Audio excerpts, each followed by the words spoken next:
Ladies and gentlemen, welcome to the Rangers Ed 150. We're finally seeing some life from the underperforming Western Division, while the Metro is still a bit of a slog outside of the New Jersey Devils. Around the league, out west in the Pacific Division, Vegas is showing no signs of slowing down and still sit atop the division at 15-4-1. They're 7 points ahead of the LA Kings, who are just as offensively gifted as they are porous on the defensive end. Kings are tied for third with 70 goals for, but are also tied for 29th, having surrendered 76 goals this season.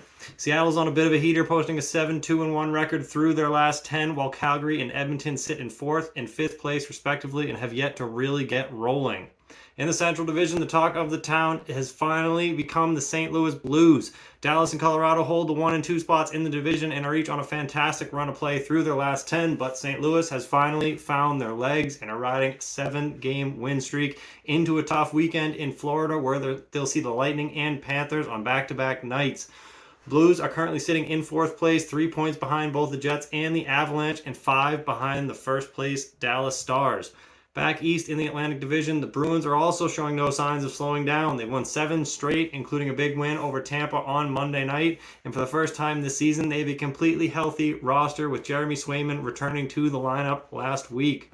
Bad news for the Maple Leafs, as they lose yet another one of their key pieces in Morgan Rielly to long-term injured reserve after a center ice collision with Kyle Palmieri on Tuesday night in the Leafs' 3-2 overtime loss to the Islanders.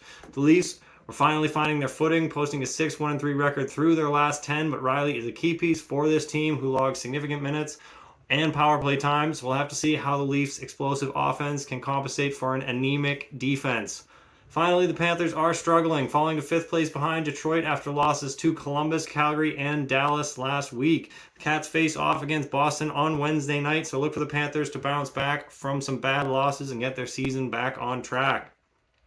Last but not least, in the Metro Division, the New Jersey Devils continue to reign supreme and are riding a 13-game win streak into a big-time tilt against the Leafs on Wednesday night. Not much else to say about the Devils other than that they are for real. They're one of the best defensive teams in the league, having only surrendered 44 goals to date, while Carolina and the Islanders currently occupy the 2 and 3 spots in the standings, and the Rangers sit in 4th. With the exception of the Flyers and Capitals having abysmal weeks, the rest of the squads in this division, including Columbus, had very mediocre runs of play, hovering around 500 through their last 10. Got some exciting hockey coming up, so stay tuned for more updates next week. This has been your 150.